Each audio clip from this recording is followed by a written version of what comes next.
दोस्तों, ये कहानी है एक भाई बहन की, जो एक किताबी दास्तां है। भाई बहन की कहानी कैसे एक मोहब्बत में बदल जाती है, इस कहानी में सुने। क्या भाई बहन में भी ऐसा हो सकता है? ये आपको आज पता चल जाएगा।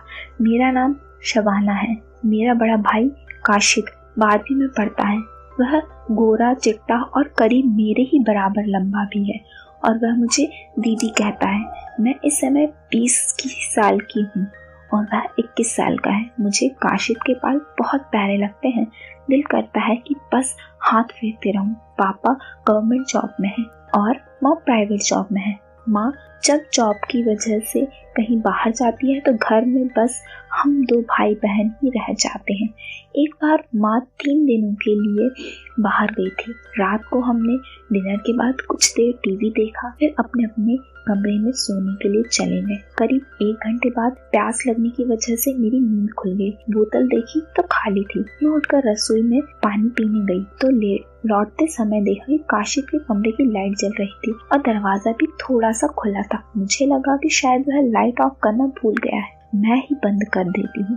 मैं चुपके से उसी कमरे में गई, लेकिन अंदर का नजारा देखकर मैं हैरान रह गई। काशिद एक हाथ में कोई किताब पकड़कर पढ़ रहा था। अब दोस्तों, आपको इतने में पता चल ही गया होगा कि कौन सी किताब हो सकती है और उससे वो क्या देख रहा था। तो मैं स्टोरी पे आती हूँ। मैं कभी सोच भी नहीं सकती थी कि इतना मासूम लगने वाला लड़का ऐसा भी कर सकता है। मैं दूर चुपचाप खड़ी उसकी हरकत देखती रही, लेकिन शायद उसे मेरी उपस्थिति का आभास हो गया। उसने मेरी तरफ मुंह फेरा और दरवाजे पर मुझे खड़ा पाकर चौंक गया। वह बस मुझे देखता रहा और कुछ भी न बोल पाया। फिर उसने मुंह फेर कर किताब तकिए के नीचे छुपा दी। मुझे भी समझ न आया कि क्या करूं। मेरे दिल में यह ख्याल आया कि कल से यह लड़का मुझसे शर्माएगा और बात करने से भी कतराएगा। घर में इसके अलावा और कोई भी नहीं है जिससे मेरा मन बहलता है। मुझे अपने दिन याद आए। मैं और मेरा एक कजिन इसी उम्र के थे जब हमने कुछ अच्छे पल गुजारे थे। अच्छे पल से आप सभी समझ गए होंगे मैं कौन से अच्छे पलों की बात कर रही हूँ। फिर मैं सोची उसमें कौन सी बड़ी बात हुई अगर यह कर रहा था तो। मैं उसके पास गई और उसके कंधे पर हाथ रखकर उसके पास ही बैठ गई। वह चुपचाप रहा। अरे यार, अगर यही करना था कम से कम दरवाजा बंद कर लिया होता। वह कुछ नहीं बोला, बस मुंह दूसरी तरफ किए रहा। मैंने अपने हाथों से उसका मुंह अपनी तरफ किया और बोली, अभी से यह सब शुरू भी कर दिया? कोई बात नहीं, मैं जानती हूँ तू अपना मजा पूरा कर ले, लेकिन जरा यह किताब तो देखा। मैंने तकिए के नीचे से किताब निकाल ली। वह हिंदी में लिखी मस्तराम की किताब थी। मेरा कजिन भी बहुत सी किताबें इसी लेखक की लाता था और हम दोनों ही मजे लेने के लिए साथ साथ पढ़ते थे। जब मैं किताब उसे देकर बाहर जाने के लिए उठी तो वह पहली बार बोला, दीदी सारा मजा तो आपने खराब कर दिया, अब क्या मजा करूं? अरे, अगर तूने दरवाजा बंद किया होता तो मैं आती ही नहीं। अगर आपने देख लिया था तो चुपचाप चली जाती। अगर मैं बहस में जीतना चाहती तो आसानी से जीत जाती, लेकिन मेरा वह कजिन करीब 6 महीने से नहीं आया था। कजिन का नाम मैं पूरा नहीं बता सकती, बस शुरू का अक्षर एन है। तो फिर इसीलिए मैं भी किसी से मजा लेना चाहती थी। काशिद मेरा बड़ा भाई था और बहुत ही अच्छा लगता था। इसीलिए मैंने सोचा कि अगर घर में मजा मिल जाए तो बाहर जाने की क्या जरूरत। चल, अगर मैंने तेरा मजा खराब किया है तो मैं ही तेरा मजा वापस कर देती। अब मेरे भाई को यकीन हो चुका था कि मैं उसका राज नहीं खोलूंगी। वह बड़ी मायूसी के साथ बोला, देखा दीदी, अब शायद ही कुछ हो। अरे, क्या बात करते हो? अभी तुमने अपनी बहन का कमाल कहाँ देखा? दीदी वैसे तो बहुत अच्छी थी, मगर मुझे नहीं पता था कि दीदी मेरी भी हो सकती है।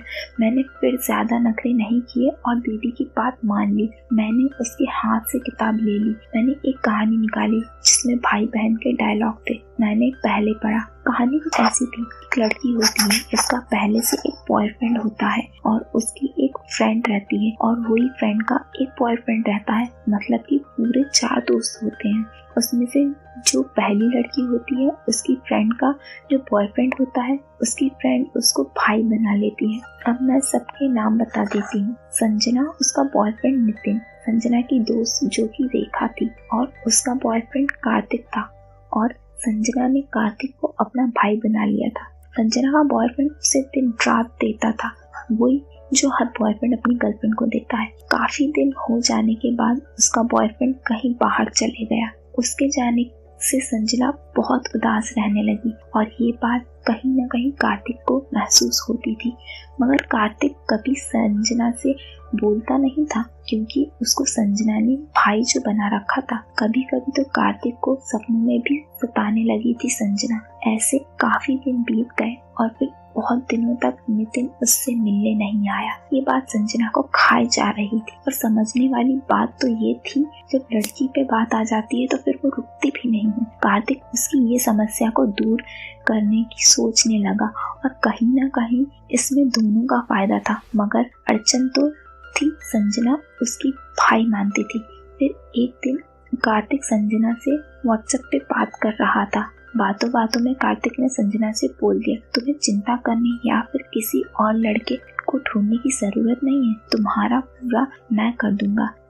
कहीं ना कहीं ये बात संजना को पसंद तो आई, मगर फिर वो ये सोच रही थी कि अगर ये बात रेखा को पता चल गई, फिर जल्दी से कार्तिक के सामने ये बात रख ही दी कि अगर ये बात रेखा को पता चल गई तो मेरी दोस्ती मेरे बचपन की फ्रेंड रेखा से टूट जाएगी। कार्तिक ने फटाक से जवाब दिया, इस बात का तुम बिल्कुल तनाव मत लो, मैं किसी को पता नहीं चलने दूंगा और तुम भी किसी को मत बोलना। फिर कार्तिक ने पूछा कि कब मिल रही हो? फिर उसने बोल दी कि या तो फिर मेरे रूम पे आओ, फिर मिलेंगे और मजे उठाते हैं। बातों ही बातों में संजना ने और वो बोल पड़ी कि मजे तो तुम्हें चाहिए। नहीं नहीं कुछ नहीं बोली। कार्तिक ने उसी वक्त पूछा कि क्या बोली तुम? वैसे मैंने सुन लिया है और ये बात तुम्हारे चेहरे पे साफ दिखाई देती है।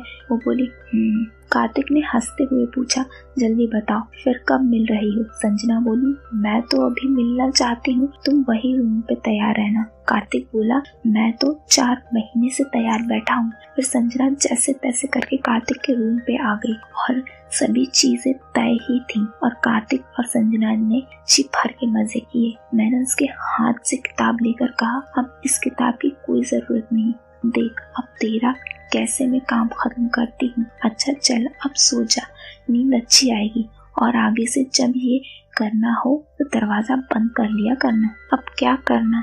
दरवाजा बंद करके दीदी, तुमने तो सब देख ही लिया है, चल शैतान कहीं का। सुबह उठी, चलते समय मैंने कहा चल आज तुझे अपने स्कूटर पर स्कूल छोड़ दूं।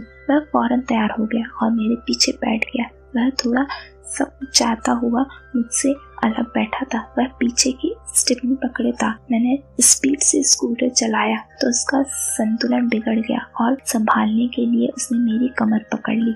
अच्छा दीदी, क्या रात वाली बात याद आ रही है? काश दीदी रात की बात ही मत करो, काश कल की रात कभी खत्म ना होती। तो फिर दीदी आज रात का क्या प्रोग्राम है? प्रोग्राम पक्का? चल हट, केवल अपने बारे में ही सोचता है, यह नहीं पूछता कि मेरी हालत कैसी है, मुझे किसी चीज की जरूरत तो नहीं। चल मैं आज नहीं आता। अरे आप तो नाराज हो गई दीदी, आप जैसा कहेंगी वैसा ही करूँगा, मुझे तो कुछ भी पता नहीं। अब आप ही को मुझे सब सिखाना होगा। जब तक उसका स्कूल आ गया था, स्कूटर के शीशे में देखा कि वह मायूस सा स्कूल में जा रहा था। मैंने मन ही मन बहुत खुश हुई कि चलो अपने दिल की बात का इशारा तो उसे दे ही दिया।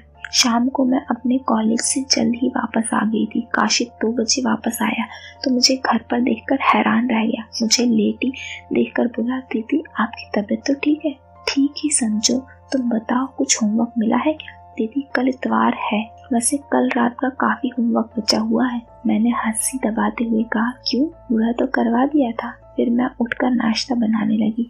मन में सोच रही थी कैसे इसको लड़की पटाना सिखाऊं। लंच पर उससे पूछा, अच्छा ये बता तेरी किसी लड़की से दोस्ती है? हाँ दीदी सुधा से। कहाँ तक? बस बातें करते हैं और स्कूल में साथ ही बैठते हैं। मैंने सीधे बात करने के लिए कहा, दीदी आप कैसी बात करती हैं? वह शर्मा गया तो मैं बोली, इसमें शर्माने की क्या बात है, सुधा के बारे में बहुत सोचता है लेकिन दीदी ख्याल में होता है तो इसका मतलब है कि तू जाता है। मैंने कहा, उससे ज्यादा तो और एक है चाहता हूँ जो मुझे बहुत ही अच्छी लगती है, जिसकी कल रात ख्यालों में उसने सर हिलाकर हाँ कर दिया, पर मेरे बार बार पूछने पर भी उसने नाम नहीं बताया।